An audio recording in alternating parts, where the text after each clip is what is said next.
आ जाएगा धीरे धीरे।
तो लास्ट हमने पढ़ा था, इंटरफेरेंस स्टार्ट कर दिया था मतलब, और इंटरफेरेंस की डेफिनेशन वगैरह ये देख ली थी। आज का थोड़ा मैथमेटिकल पार्ट देखेंगे और एक एक्सपेरिमेंट देखेंगे, यंग्स डबल स्लिट एक्सपेरिमेंट। तो इंटरफेरेंस में हमने क्या देखा था, अगर अपने पास कि अगर कोई भी दो लाइट वेव होती है जिनकी फ्रीक्वेंसी तो क्या होती है अपने पास, सेम है ना, फ्रीक्वेंसी तो सेम होगी अपने पास, और फेज डिफरेंस जो है वो क्या बना रहेगा अपने पास, कांस्टेंट। तो पहली कंडीशन तो मेन क्या होगी अपने पास, कि जो फ्रीक्वेंसी है अपने पास, frequency of waves are same. Frequency तो क्या रहनी चाहिए अपने पास, सेम रहनी चाहिए।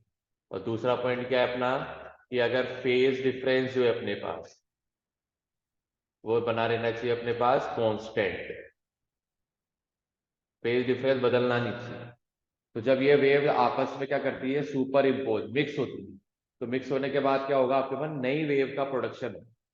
और नई वेव में क्या होता है, हमने क्या बताया था कि कहीं कभी कभी तो इंटेंसिटी एकदम से क्या हो जाती है, इंक्रीज, कहीं कहीं इंटेंसिटी एकदम से क्या हो जाएगी, डिक्रीज। तो जहां पे इंटेंसिटी एकदम से मैक्सिमम हो गई है ना, तो उसको तो अपन ने क्या नाम दिया था, कंस्ट्रक्टिव इंटरफेरेंस।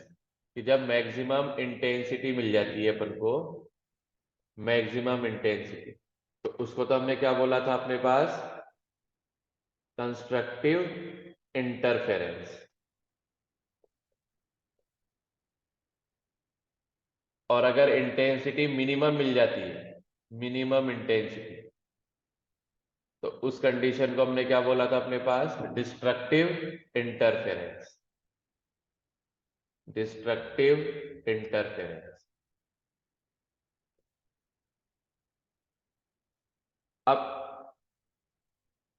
भाई कंस्ट्रक्टिव कब मिलेगा, डिस्ट्रक्टिव कब मिलेगा, कंस्ट्रक्टिव में इंटेंसिटी कितनी आएगी, डिस्ट्रक्टिव में इंटेंसिटी कितनी आएगी, अगर ये चीजें कैलकुलेट करनी है अपन को, तो डेरिवेशन तो कोर्स में है नहीं अपने, और आंसर जो है अपने पास वो सब 11th क्लास की तरह ही है थोड़ा, तो लर्न करने में कोई परेशानी नहीं आएगी।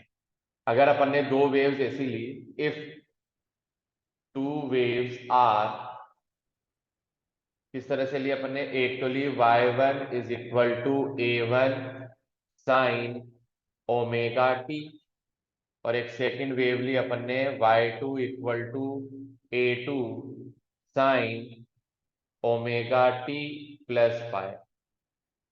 अब ये a1 a2 तो क्या है अपने पास, a1 a2, ये तो है एम्पलीट्यूड ऑफ वेव्स, और ओमेगा ये क्या चीज है इनकी, एंगुलर फ्रीक्वेंसी। अब ओमेगा दोनों का सेम लिखा है, मतलब एंगुलर फ्रीक्वेंसी दोनों की सेम है, सिंपल मीनिंग है इनकी फ्रीक्वेंसी भी क्या है, सेम, क्योंकि फ्रीक्वेंसी हो जाएगी 2πn। और फाइ है अपने पास constant phase difference. Constant word इसलिए लिख रहे हैं अपने पास क्योंकि फाइ की वैल्यू चेंज नहीं कर सकती, चेंज हो जाएगी तो इंटरफेरेंस नहीं हो, तो आपको कुछ चेंज नहीं करनी है, कांस्टेंट रहेगी हमेशा।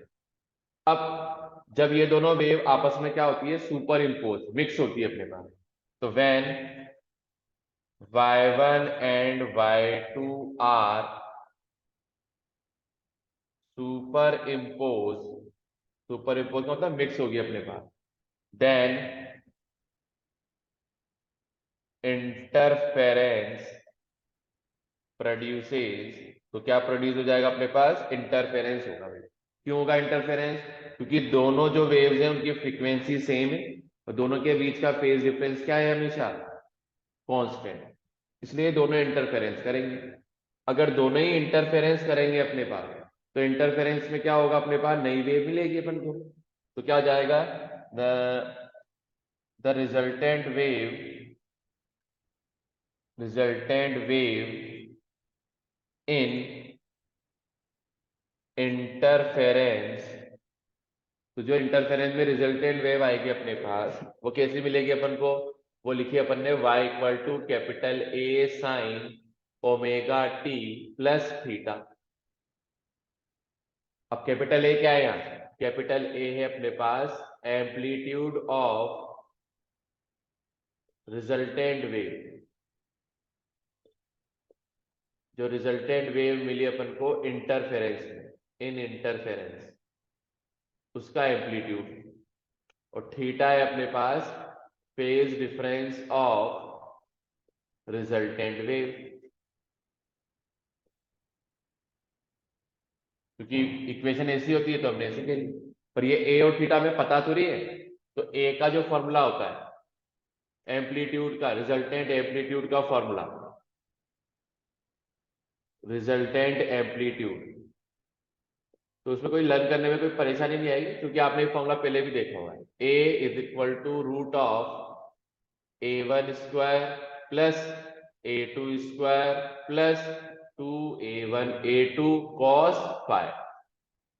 और ये फॉर्मूला तो पहले अपन ने देखा हुआ है कि दो वेक्टर का रिजल्टेंट जो आता है, या 11th क्लास में सेम यही इंटरफेरेंस का फॉर्मूला डिराइव किया होगा। तो दो वेक्टर का रिजल्टेंट का फॉर्मूला भी सेम यही है, अभी भी वही फॉर्मूला आ रहा है, पर A1 A2 तो हो गए एम्पलीट्यूड, A1 ये रहा एम्पलीट्यूड, A2 ये रहा एम्पलीट्यूड, और फाई है इन दोनों के बीच में जो फेज डिफरेंस आ रहा था कांस्टेंट, उसकी वजह। तो फॉर्मूला लर्न करने में कोई परेशानी नहीं है। फिर सर थीटा कैसे निकालेंगे, तो थीटा भी वेक्टर में जैसे दो वेक्टर्स के बीच में रिजल्टेंट का एंगल निकालते थे, एज इट इज उसी तरीके का फॉर्मूला है इसमें। तो resultant phase difference, resultant phase difference,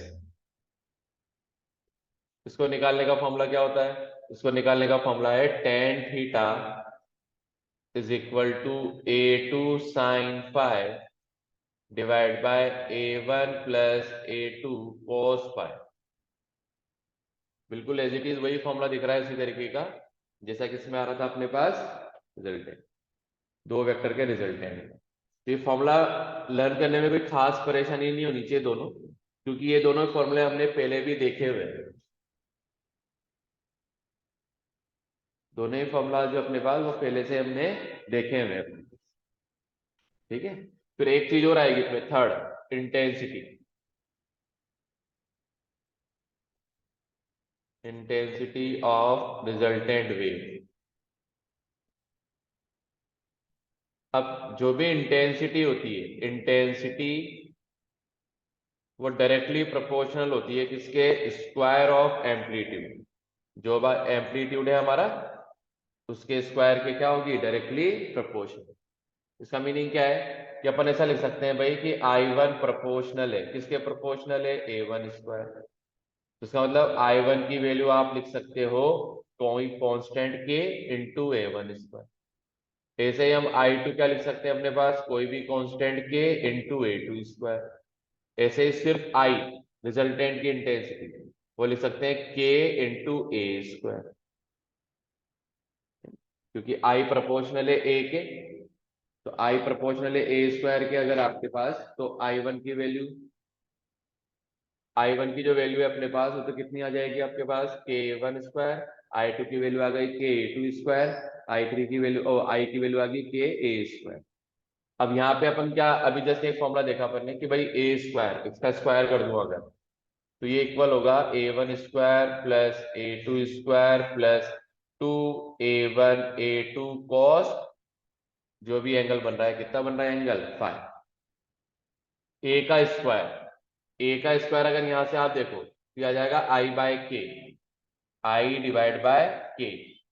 ए वन स्क्वायर अगर आप देखो तो वो किसके इक्वल आ जाएगा, ए वन स्क्वायर अपने पास आई वन बाय के, तो ये आ जाएगा आई वन बाय के। ए टू स्क्वायर आ जाएगा आई टू बाय के, ये two as it is. A one की वैल्यू, ये जो ए वन आएगा अपने पास, ये कितना आ जाएगा आपके पास, आई अपॉन आई वन बाय के, पर यह तो स्क्वायर था ना तो उस पर रूट लगा देंगे। इसकी वैल्यू आ जाएगी आई टू बाय के का रूट, और cos pi as it is. सब में ये रूट के बन गया, रूट के अगर के हो गया आपके पास, के और के जो है अपने पास ये सब में से कॉमन, कॉमन आके के से के कैंसिल। तो फाइनल रिजल्ट जो आया आपका, फाइनल रिजल्ट जो आया उसको यहाँ लिख रहा हूं ऊपर, I one plus I two plus two root of I one I two cos phi. ये रिजल्टेंट का एम्पलीट्यूड निकालने का फॉर्मूला है।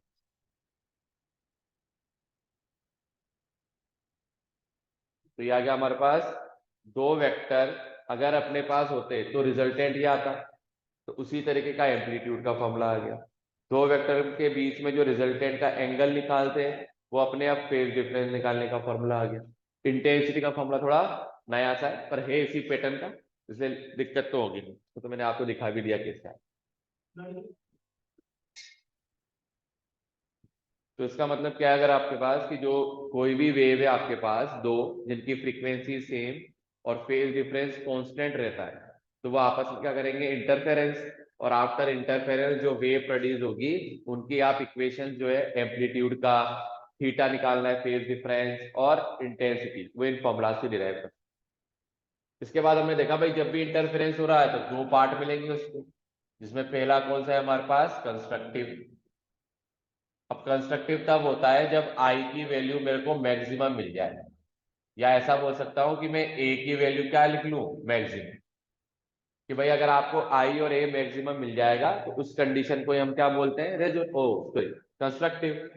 तो कंस्ट्रक्टिव इंटरफेरेंस में क्या हो गया आपके पास, आई और मैक्स तब मिलेगा जब यहां वाली वैल्यू में कोस पाई मैक्स हो जाए। तो कोस पाई की मैक्स वैल्यू जो है आपके पास वो होती है वन। और ये वन कब कब मिलता है, ये वन तब मिलता है जब एंगल हो जाए जीरो, या टू पाई, या फोर पाई, या सिक्स पाई। तो ये सारे पाई के इवन मल्टीपल आ रहे हैं भाई। तो इवन मल्टीपल को हम लिख सकते हैं टू एन पाई। सब कैसे आ रहे हैं अपने पास, इवन मल्टीपल ऑफ पाई। तो इसका मीनिंग क्या हो गया, इसका मीनिंग ये हो गया कि जब भी phase difference even multiple of pi मिलेगा, जब भी phase difference even multiple of pi मिलेगा, उसको आप क्या बोलोगे, कंस्ट्रक्टिव इंटरफेरेंस। और इवन मल्टीपल ऑफ पाई मिल रहा है अगर अपने पास, तो इसमें एक वर्ड और निकालेंगे, वो है पाथ डिफरेंस। ये तो फेज डिफरेंस आया, अगर मैं निकालू पाथ डिफरेंस, उसका फॉर्मूला होता है lambda by two pi into phase difference. कि lambda by two pi into क्या हो जाएगा, फेज डिफरेंस। ठीक है ना। तो path difference equal to lambda upon two pi into phase difference. तो पार डिफरेंस आ गया अपने पास lambda upon two pi into phase difference हमने लिखा है अभी two n pi. Two pi से टू पाई कैंसिल, तो पार डिफरेंस आ गया एन लैम्डा। एन लैम्डा आने का मतलब क्या हुआ, अगर पाथ डिफरेंस एन लैम्डा आया, एन लैम्डा होता है इंटीग्रल मल्टीपल आया, मतलब इंटीग्रल मल्टीपल। फेज डिफरेंस तो आ रहा था अपना, फेज डिफरेंस तो आता है इवन मल्टीपल ऑफ पाई, या गया इंटीग्रल मल्टीपल किसका, ऑफ लैम्डा। तो मतलब अगर एन की वैल्यू मैंने जीरो पुट करी तो जीरो, वन पुट करी तो लैम्डा, टू पुट करी तो टू लैम्डा, थ्री पुट करोगे तो थ्री लैम्डा।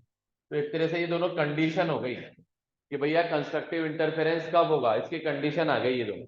क्या कंडीशन आ गई भाई, कंस्ट्रक्टिव इंटरफेरेंस तब मिलता है जब फेज डिफरेंस तो इस तरह का मिले टू एन पाएगा, और पाथ डिफरेंस मिले आपको एल लेमडा वाला।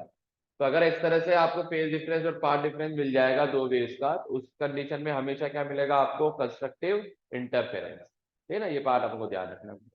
तो कंस्ट्रक्टिव इंटरफेरेंस कब होगा, नहीं होगा आपके पास, इसके अकॉर्डिंग हम चेक करें। अब हमें ये पता है भाई कंस्ट्रक्टिव में आई की वैल्यू मैक्सिमम मिलेगी, ए की वैल्यू मैक्स मिलेगी। तो ए की मैक्स वैल्यू क्या आएगी, तो ए का फॉर्मूला हमने ये पढ़ा भाई, a1 square plus a2 square plus 2a1 a2 cos phi. और cos फाई की वैल्यू क्या पुट करनी है अपन को, 1। अगर cos फाई की वैल्यू 1 पुट करी अपन ने, तो उस कंडीशन में जो वैल्यू आएगी आपकी, सोल्व करें इसको, तो ये a1 प्लस a2 का होल स्क्वायर बन गया। a1 प्लस a2 का होल स्क्वायर अंडर रूट से कैंसिल, तो a मैक्स की वैल्यू आ गई a1 प्लस a2, ये आ गया maximum amplitude. And I max की वैल्यू अगर फाइंड करनी है अपन को, तो आई मैक्स हो जाएगा i1 plus i2 plus 2 root of i1 i2। और cos फाई की वैल्यू क्या पुट कर देंगे वापस अपन, 1, क्योंकि मैक्स की वैल्यू थी। तो ये भी एक फॉर्मूला बन गया, ये हमारा फॉर्मूला बन गया root of i1 plus root of i2 का होल स्क्वायर, ये आई मैक्स का फॉर्मूला आ गया। तो मैक्सिमम एम्पलीट्यूड और मैक्सिमम इंटेंसिटी ये हमने डिराइव कर लिया। तो कंस्ट्रक्टिव में सारे पॉइंट आपको ध्यान रखने हैं कि भाई कंस्ट्रक्टिव इंटरफेरेंस होता कब है, कि when the phase difference is 2 pi n, मतलब इंटीग्रल मल्टीपल होना चाहिए पाई का। तो मैंने कहा दो वेव्स है जिनके बीच का फेज डिफरेंस 4 पाई आ रहा है, तो तुरंत देखते हुए चलो सर इवन पाई है, इवन पाई का मतलब क्या हुआ, फेज डिफरेंस अगर इवन पाई आएगा तो कंस्ट्रक्टिव होगा, और कंस्ट्रक्टिव होगा तो भैया एम्पलीट्यूड तो आएगा अपने पास a1 प्लस a2, और इंटेंसिटी आएगी root of i1 plus root of i2 का होल स्क्वायर। फिर सेकेंड टर्म में अपने पास वो है डिस्ट्रक्टिव इंटरफेरेंस, कि भाई डिस्ट्रक्टिव में क्या होगा, तो अब तो हमें दिख गया साफ साफ कि भाई डिस्ट्रक्टिव में इंटेंसिटी भी मिनिमम मिलेगी एंड ए की वैल्यू भी क्या मिल जाएगी अपन को, मिनिमम। अब मिनिमम मिलेगा तो कब मिलेगा भाई, कि हाँ भाई मिनिमम तो मिलेगा, पर कब मिलेगा, कब मिलेगा, जब कोस फाई की वैल्यू मिनिमम हो जाए। अब कोस फाई की मिनिमम वैल्यू तो हम लेते हैं -1, तो -1 तो मिलता है एक तो पाई पे, फिर अगली बार आएगा तो 3 पाई पे, फिर अगली बार आएगा तो 5 पाई पे, ऐसा मिलता जाएगा। भाई ये तो सारे ओड मल्टीपल आ रहे हैं। ओड मल्टीपल जो है इसको जनरल लैंग्वेज में इससे लेंगे 2n प्लस 1 इंटू पाई। इसका मतलब फेज डिफरेंस जो है वो होना चाहिए ओड मल्टीपल ऑफ पाई। तो जब भी ओड मल्टीपल ऑफ पाई नजर आ जाएगा फेज डिफरेंस, तो हम क्या बोल देंगे, वहां पर डिस्ट्रक्टिव होगा। तो ये बढ़िया बात, डिस्ट्रक्टिव तो आ गया। अब क्या निकाल लेते हैं अपन, फेज डिफरेंस मिल गया तो पार डिफरेंस निकालो। तो पार डिफरेंस निकाल लें, फॉर्मूला जस्ट यहाँ लिखा हुआ है, तो ये हो जाएगा lambda by 2 pi into phase difference. और फेज डिफरेंस कितना आ रहा है, 2n प्लस 1 इंटू पाई, पाई से पाई कैंसिल, तो ये हो गया 2n प्लस 1 लैम्डा बाय 2। इसका मतलब ये कैसा मल्टीपल आया, ये आया ऑड मल्टीपल वापस। ये भी ऑड मल्टीपल था पर ये किसका मल्टीपल था, पाई का। ये भी ऑड आ रहा है पर ये ऑड मल्टीपल किसका आ रहा है, लैम्डा बाय 2 का। लैम्डा मतलब वेवलेंथ, तो ये लैम्डा बाय 2 का कैसा मल्टीपल आ गया, ऑड मल्टीपल लैम्डा बाय 2 क्या है अपने पास। अब लैम्डा बाय 2 का अगर ऑड मल्टीपल आ गया अपने पास, तो कौन कौन सी वैल्यू के लिए आएगा, जैसे मैंने n की वैल्यू 0 पुट करी तो लैम्डा बाय 2, फिर 1 पुट करी तो लैम्डा 3 लैम्डा बाय 2, फिर 2 पुट करेंगे तो 5 लैम्डा बाय 2। तो lambda by 2 lambda by 2 lambda by 2 सब में आ रहा है, पर लैम्डा बाय 2 के आगे कौन सा मल्टीपल लिख रहा है भाई, ऑड मल्टीपल। देखो 1 लैम्डा बाय 2, उसके बाद 3 लैम्डा बाय 2, उसके बाद 5 लैम्डा बाय 2, तो वो लैम्डा बाय 2 का ऑड मल्टीपल आ रहा है अपने पास, तो हमने ये लिखी। ये तो बात समझ में आएगी तुम्हें।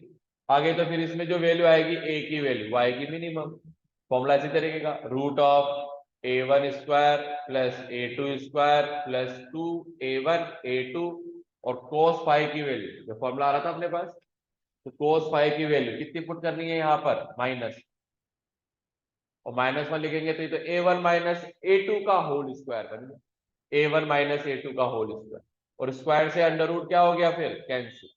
तो a मिनिमम की वैल्यू आई अपने पास mod of a1 minus a2। Mod जानबूझ के लगाया अपने पास और याद भी रखना है अपन को, क्योंकि माइनस है बीच में, तो कभी भी A1 भी बड़ा हो सकता है और A2 भी बड़ा हो सकता है। या ये फॉर्मूला आप A2 स्क्वायर का भी लिख सकते हैं, A2 माइनस A1 का होल स्क्वायर। इसी वजह से हमने यहाँ पे किसका साइन लगा दिया, मॉड।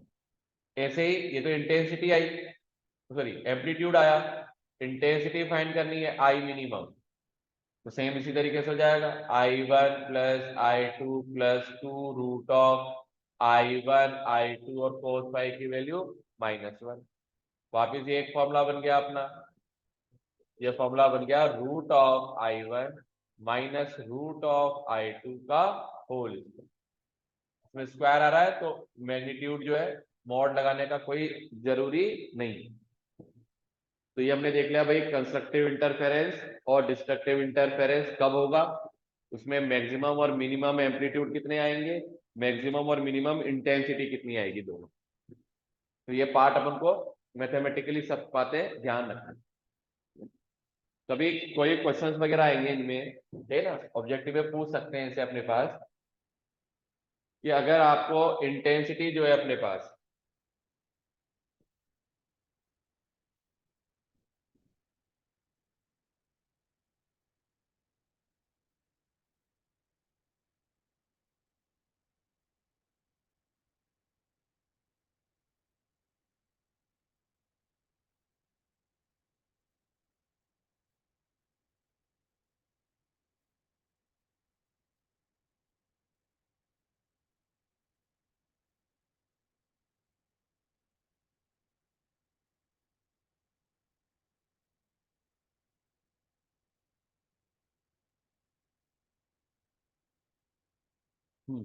तो जो इंटेंसिटी है अपने पास, ठीक है ना, क्वेश्चन कभी क्या दे सकते हैं अपन को कि भाई A1:A2, इसकी वैल्यू अपन से दे दी मान लो 3:4।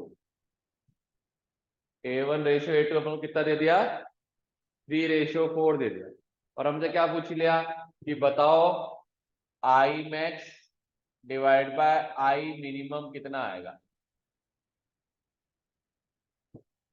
आई मैक्स डिवाइड बाय क्या पूछा अपन से, आई मिनिमम कितना आएगा, तो निकाल लेते हैं, ठीक है ना। ज्यादा अगर ऐसा है अपने पास तो पहले अपन ऐसा कर सकते हैं कि भाई A1:A2 दे रखा है अगर, तो सिंपल तरीके से बता रहा हूँ मैं, ठीक है ना, जो बच्चा कर पाए, ज्यादा गणित यूज नहीं करेंगे अपन, कि हम ऐसा लिख सकते हैं कि भाई A1 जो है वो आ जाएगा 3/4 टाइम्स ऑफ A2, ठीक है ना। सिंपली ऐसा लिख सकते हैं भाई कि जो A1 आ रहा है अपने पास वो आ गया 3/4 टाइम्स ऑफ A2। चलो फिर अगर अपन बोले कि A1 अगर आ गया तो पहले अपन चाहे तो ये निकाल लेते हैं भाई A max by A minimum कितना है।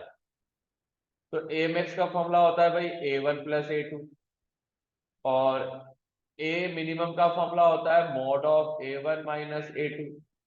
A1 A2 में से अपन क्या करते हैं, किसी एक की वैल्यू पुट कर दो, तो भाई A max divide by A minimum, A1 तो अपने पास A1 ही है, A2 की जगह आपने लिख दिया 3/4 टाइम्स ऑफ A2। इसमें भी ऐसा करेंगे, A1 तो A1 ही है, ये आ जाएगा -3/4 टाइम्स ऑफ A2, चाहे मोड लगा दो। इसको सोल्व करें अगर अपने पास तो A max by A minimum is equal to, किसके इक्वल आ गया, तो देखो ध्यान से A1, सॉरी A1 की वैल्यू देखिए अपने पास, उल्टा लिख दिया एक से, A1 की वैल्यू है अपने पास, है ना? तो A1 की जगह अपने लिख दिया 3/4 times of A2 plus A2 divide by mod of 3/4 times of A2 minus A2। अब एलसीएम ले लिया अपन ने 4, तो ऊपर तो हो जाएगा भाई 7A2, नीचे भी एलसीएम ले लिया 4, तो नीचे तो बन गया अपने पास 7 के बाद A2 बचेगा, और नीचे वाले जो रेशियो वाले 4 है वो आपस में क्या हो गए, कैंसिल। नीचे 4 आएंगे दोनों में, इसका एलसीएम लिया तो 4 इसमें भी आएगा, इसमें एलसीएम लिया 4 तो इसमें भी आएगा, 4 से 4 कैंसिल हो चुका है। ऊपर तो आ गया 7A2, नीचे बचेगा A2 से, तो ये आ गया A2 से A2 भी कैंसिल हो गया, तो 7:1 आ गया। ये तो किसकी वैल्यू आई, ए मैक्स। और हम जानते हैं भाई I max bye I minimum जो आएगा वो तो इनका क्या जाएगा, स्क्वायर, ए मैक्स बाय ए मिनिमम का स्क्वायर क्यों हो जाएगा, क्योंकि हमने यहाँ देखो लिखा हुआ है कि जो इंटेंसिटी होती है भाई वो एम्पलीट्यूड के स्क्वायर के क्या होती है, डायरेक्टली प्रोपोर्शनल। तो इसलिए क्या करेंगे अपने पास कि जो ए मैक्स बाय ए मिनिमम है वो तो हमने निकाला ही है, बस उसका स्क्वायर कर दो, ये हो जाएगा I max bye I minimum का, और ये आ जाएगा 49:1। ठीक है ना, इस तरह से कभी ऐसे भी दे सकते हैं, एक बार आप ट्राई कर लेना ये वाला, कि कभी आपको ये दे दिया भाई I max bye I minimum, इसका रेशियो दे रखा है अपन को 64:25, और हमसे क्या पूछ लिया भाई A1:A2 निकालो, तो यह वाला आप करके देख लें। उल्टा है, I max bye I minimum question में गिवन है और हमसे A1:A2 पूछा है। तो एक बार आप इसको करके देख लेना कि भाई इसका रिजल्ट क्या आता है।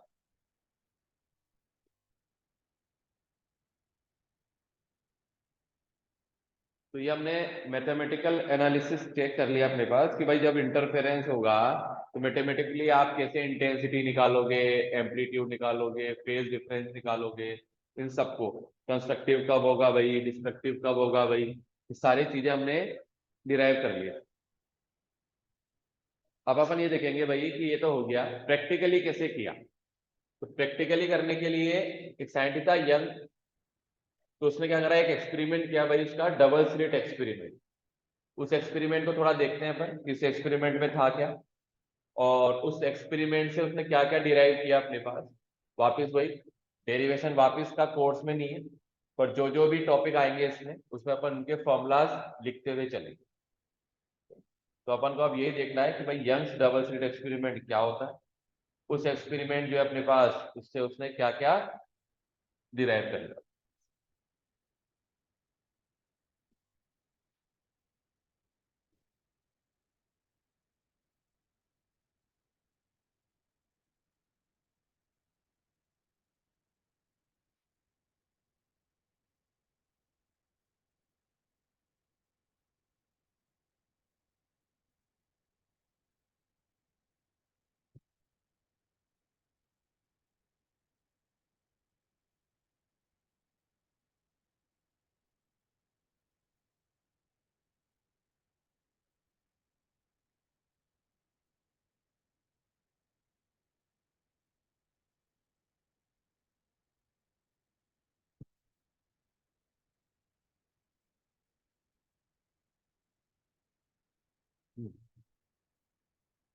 तो अपन देख रहे हैं अब यंग्स डबल स्लिट एक्सपेरिमेंट है ना, फॉर इंटरफेरेंस।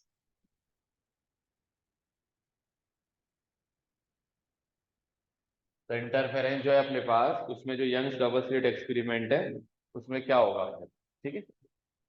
तो देखें यंग्स डबल स्लिट एक्सपेरिमेंट में क्या है अपने पास कि हमने पहले एक सोर्स लिया, ठीक है ना, ये कोई भी सोर्स है लाइट का अपने पास, ये जो लाइट का सोर्स है अपने पास ये है मोनोक्रोमेटिक लाइट। कौन सी लाइट है ये अपने पास, monochromatic light source. Monochromatic light source वो होती है जिसकी एक सिंगल वेवलेंथ होती है, सिंगल वेवलेंथ वाला। तो जो सिंगल वेवलेंथ का होगा, सिंगल फ्रीक्वेंसी का, उसी को हमने क्या बोला भाई, मोनोक्रोमेटिक लाइट। इस सोर्स के ठीक सामने हम क्या करते हैं, एक स्लिट बना देते हैं। स्लिट का होता है एक छोटा सा होल टाइप, होल ही मान, इसके सामने हमने क्या बना दी, एक सिंगल स्लिट बना दी। स्लिट जो है अपने पास, इसके ठीक सामने वापस एक कार्डबोर्ड रखा, और इस कार्डबोर्ड पर हमने क्या करा, वापस मान लो डबल स्लिट बना दिया। डबल स्लिट इस तरह से बनाई कि जो सिंगल स्लिट से सेम डिस्टेंस पर हो। दो स्लिट अपन ने और बना दी यहाँ पर, और ये दोनों स्लिट अपन ने इस तरह से बनाई है कि ये दोनों जो है, ये दोनों स्लिट इस स्लिट से सेम डिस्टेंस पर है। इनका नाम क्या रखा अपन ने, S1 S, और ये कौन सी स्लिट होगी हमारी, अब डबल स्लिट। अब डबल स्लिट जो है अपने पास, इसलिए इसका नाम डबल स्लिट एक्सपेरिमेंट है, दो स्लिट। अब होता क्या है अपने पास कि जैसे ही सोर्स से लाइट चली, सोर्स से लाइट तो हर जगह जा रही होगी, अब ये लाइट पहले एस स्लिट से पास होगी, इस वाली स्लिट, और पास होने के बाद क्या हो जाएगी अपने पास, ये इस तरह से ट्रेवल करती हुई जाएगी। छोटे से पार्ट है, बिल्कुल छोटा सा, पतली सी स्लिट है, बिल्कुल इतनी पतली है अपने पास बिल्कुल ही, कि हम जब देख रहे हैं अपने पास, हम तो बड़ा है, इतना बड़ा, और हमें गैप पता नहीं लगी, इतना छोटा पतला सा स्लिट है अपने। जैसे इस स्लिट से रेज बाहर आई, तो ये जो वेव है यहाँ अपने पास, ये S1 और S2 से पास होगी। तो जैसे ये S1 और S2 पे जाके पहुंचेगी, एक ही तो सोर्स है, और एक ही सोर्स से S से जो लाइट बाहर आई, ये जब S1 और S2 पर पहुंचेगी, उनकी फ्रीक्वेंसी होगी सेम। फ्रीक्वेंसी सेम है तो फेज डिफरेंस क्या रहेगा उनका, constant. Same frequency constant phase difference, ये तो इंटरफेरेंस की कंडीशन हो गई भाई, कि ऐसी वेव जिनमें फ्रीक्वेंसी सेम रहती है और फेज डिफरेंस उनके बीच का कांस्टेंट रहता है, तो वो क्या करती है, हमेशा इंटरफेरेंस करती है भाई। तो होगा क्या, जैसे ही लाइट S1 और S2 से बाहर आएगी, तो S1 S2 से आने वाली लाइट अब क्या करेगी, इंटरफेरेंस करेगी भाई। और जैसे ही इंटरफेरेंस करेगी, तो भाई इंटरफेरेंस में होता क्या है, तो हमने देखा भाई कभी कभी तो इंटेंसिटी मैक्सिमम मिल जाती है, कभी कभी इंटेंसिटी मिनिमम मिल जाती है। तो उन्होंने क्या कहता, अच्छा इंटरफेरेंस हो रहा होगा, तो यहाँ पर एक स्क्रीन लगा दी कि भाई हम स्क्रीन पे देखते हैं कैसा इंटरफेरेंस दिखता है। तो स्क्रीन जब बुलाई इन्होंने अपने पास, तो इस स्क्रीन पे उन्होंने इंटरफेरेंस पैटर्न देखा। तो उन्होंने क्या देखा इंटरफेरेंस पैटर्न पे, कि जो बीच में, सबसे बीच में, वहां पे तो उनको कंस्ट्रक्टिव इंटरफेरेंस मिला, मतलब, और कंस्ट्रक्टिव इंटरफेरेंस की वजह से यहाँ पे क्या हो गया, एक बारीक सी स्ट्रिप क्रिएट हो गई, पतली सी एक पट्टी बन गई है। और कैसी पट्टी मिली अपन को यहाँ पर, कि भाई बीच वाला पार्ट जो है, उसको जहां पे कंस्ट्रक्टिव हो रहा है, उसको तो नाम दे दिया उन्होंने सेंट्रल ब्राइट फ्रिंज। जो पैटर्न मिला ना, उसको फ्रिंज नाम दिया उन्होंने। तो सेंटर पे तो क्या मिल गया उनको, ब्राइट फ्रिंज, और इसके दोनों साइड बिल्कुल डार्क ऐसे बना दिया। तो इसके दोनों साइड उन्हें क्या मिले अपन को, डार्क फ्रिंज। ये जो मिला अपन को, इसको क्या सी फ्रिंज बोल रहे हैं अपन, डार्क फ्रिंज। तो ऐसे क्या मिले उनको, ऐसी फाइन स्ट्रिप टाइप मिली, बिल्कुल पतली पतली सी, उनको क्या नाम दे दिया उन्होंने, फ्रिंज बोल दिया।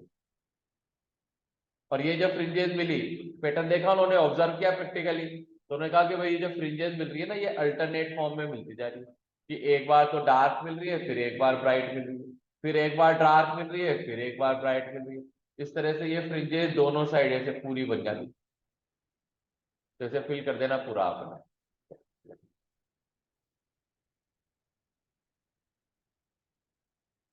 ये ऐसा मिलता जाएगा, एक बार डार्क एक बार ब्राइट, एक बार डार्क एक बार ब्राइट, इस तरह से पूरे स्क्रीन पे क्रिएट हो जाएगा,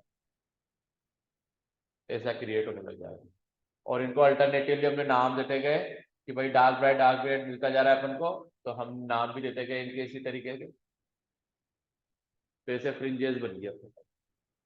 ठीक है ना, तो ये जो पूरा दिखा अपन को, इसको अपन बोलते हैं, ये तो है तो स्क्रीन, और ये जो मिला अपन को, ये मिल गया अपन को इंटरफेरेंस पैटर्न,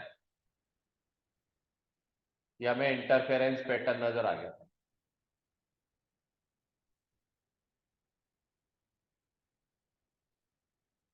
तो ये प्रैक्टिकली तो कुछ ऐसा है अपने पास, कि जैसे अपन ने यंग्स डबल स्लिट एक्सपेरिमेंट में क्या देखा, कि when a monochromatic light source, ठीक है ना, मोनोक्रोमेटिक का मतलब क्या हुआ, जिसकी सिंगल वेव होती है, is placed in front of a single slit, तो क्या हो जाएगा, सिंगल स्लिट के ठीक सामने से जो अपने पास रेज पास हुई, वो पास किससे होगी, फिर डबल स्लिट से।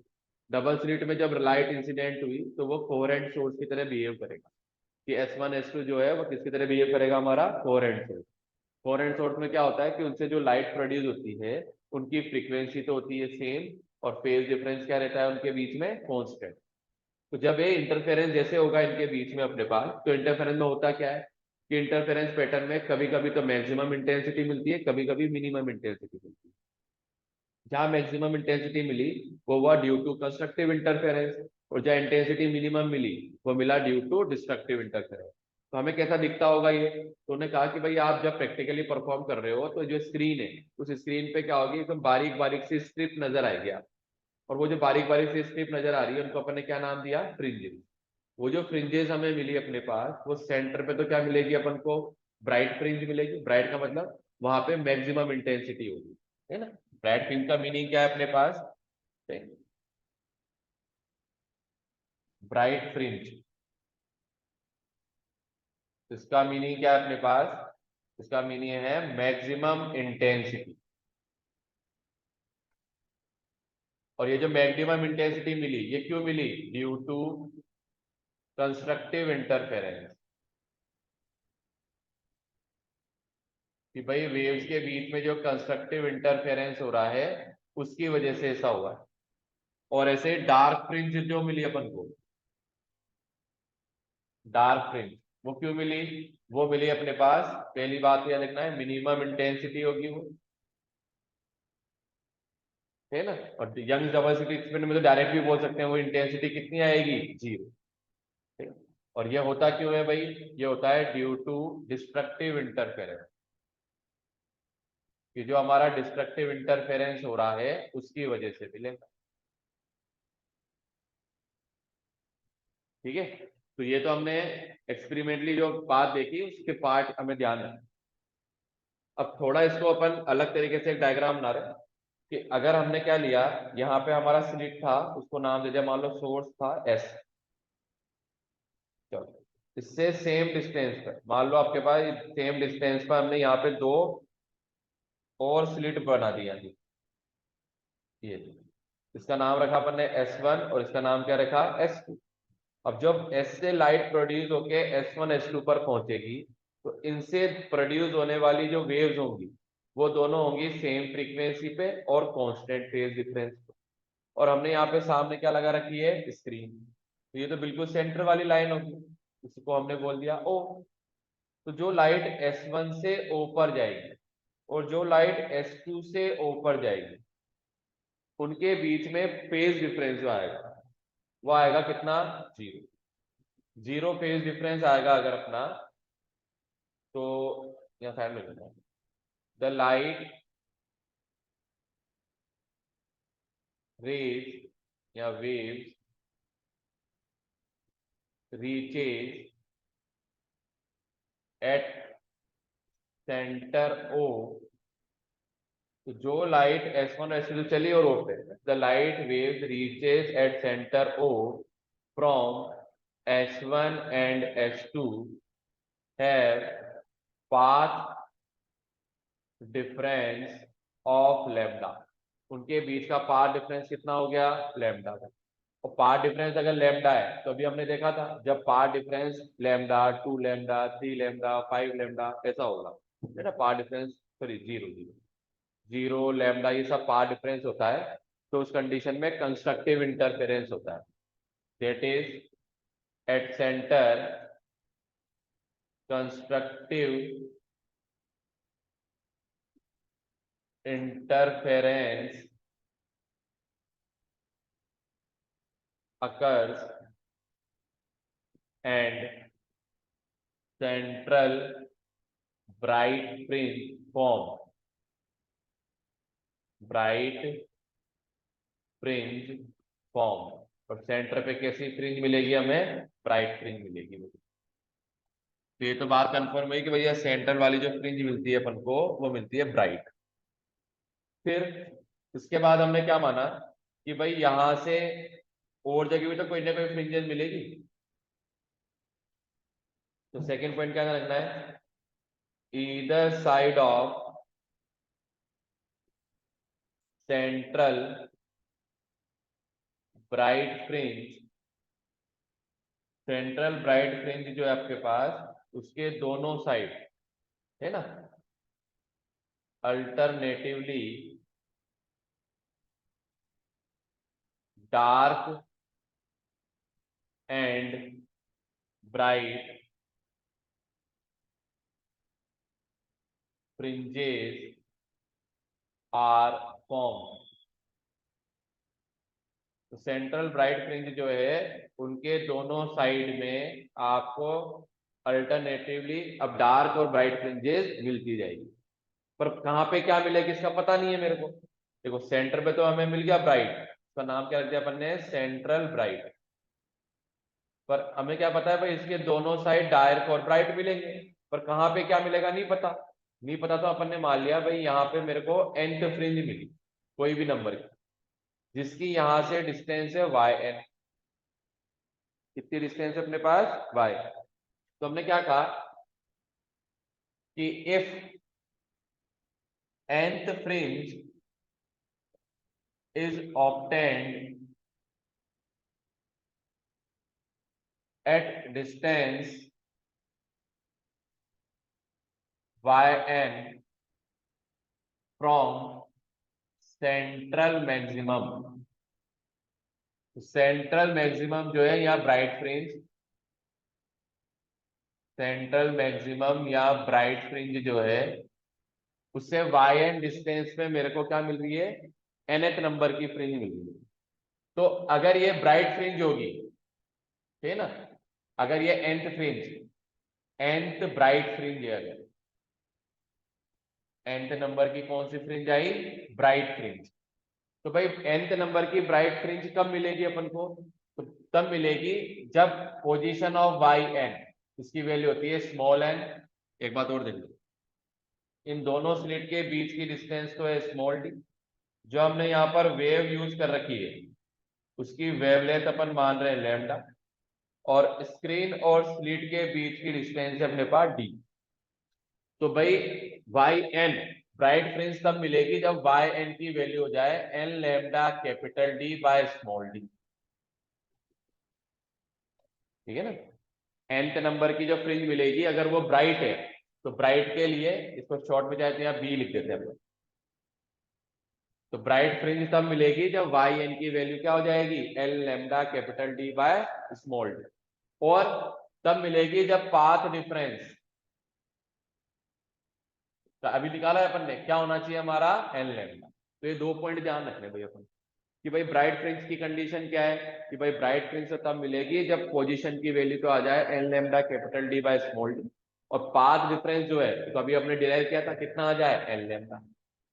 फिर ऐसे ही nth डार्क फ्रिंज कब मिलेगी भाई, कि भाई nth डार्क फ्रिंज तो तब मिलेगी अपन को जब वाई एन डार्क, इसकी वैल्यू हो जाएगी 2n + 1 lambda capital D bye 2d, और पाथ डिफरेंस जो, पाथ डिफरेंस वो हो जाना चाहिए अपने पास 2n + 1 लैम्डा बाय 2। अभी अपने डिराइव करा है सब वही लिख रहे हैं। तो अगर path difference 2n + 1 lambda by 2 हो जाए, या yn की वैल्यू ऐसी आ जाए, तो उसको हमने क्या बोला, जिस टाइम आपको डिस्ट्रक्टिव इंटरफेरेंस वजह मिलेगा और डार्क फ्रिंज मिलेगी। तो डार्क फ्रिंज कब मिलेगी, ये इसकी कंडीशन होगी। फॉर्मूला डिराइव नहीं है अपने, इसलिए हमें डायरेक्ट जो है अपने पास वो फॉर्मूला ही याद रखने, इसलिए अपने पास डायरेक्ट फॉर्मूलाज ही लिख रहे हैं। तो इसमें एक वर्ड और काम आएगा और वो है फ्रिंज विड्थ। फ्रिंज विड्थ को शो करते हैं बीटा से।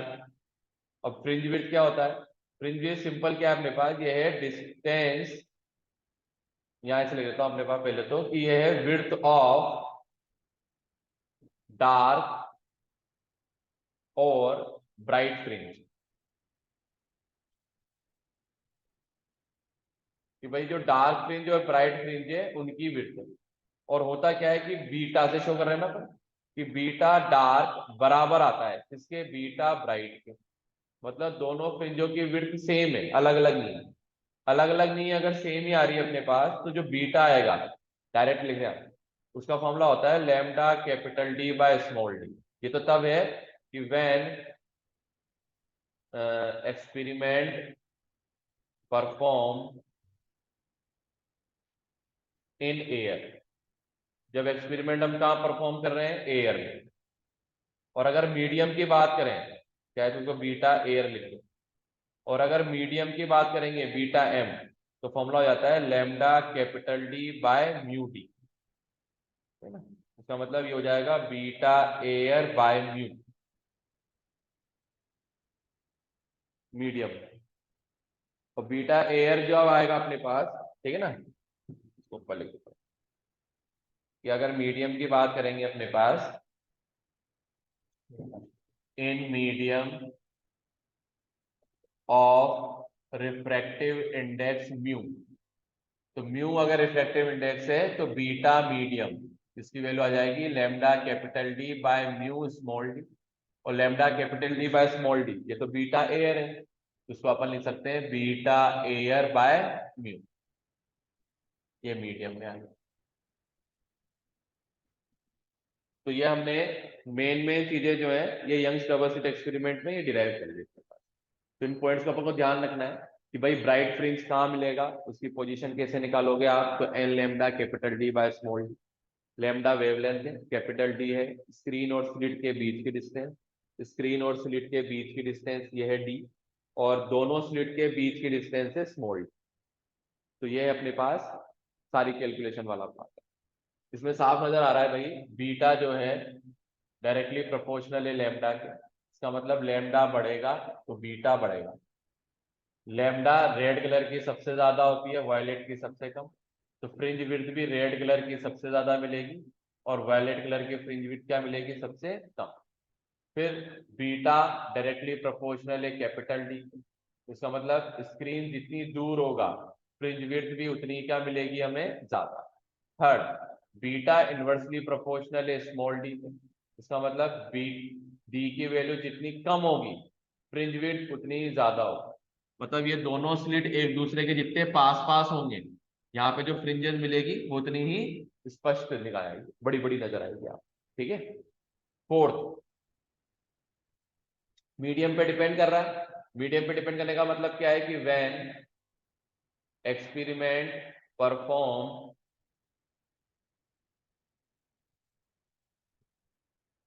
इन मीडियम, तो जब मीडियम में आप इसको परफॉर्म करोगे तो क्या होगा, तो मीडियम में परफॉर्म करते टाइम क्या हो जाएगा आपके पास कि लैम्डा जो है वो हो जाता है लैम्डा बाय म्यू, इसका मतलब क्या हुआ, लैम्डा डिक्रीज हो गया, और लैम्डा डिक्रीज हो गया इसका मतलब फ्रिंज विड्थ भी क्या हो जाएगी, डिक्रीज हो जाएगी।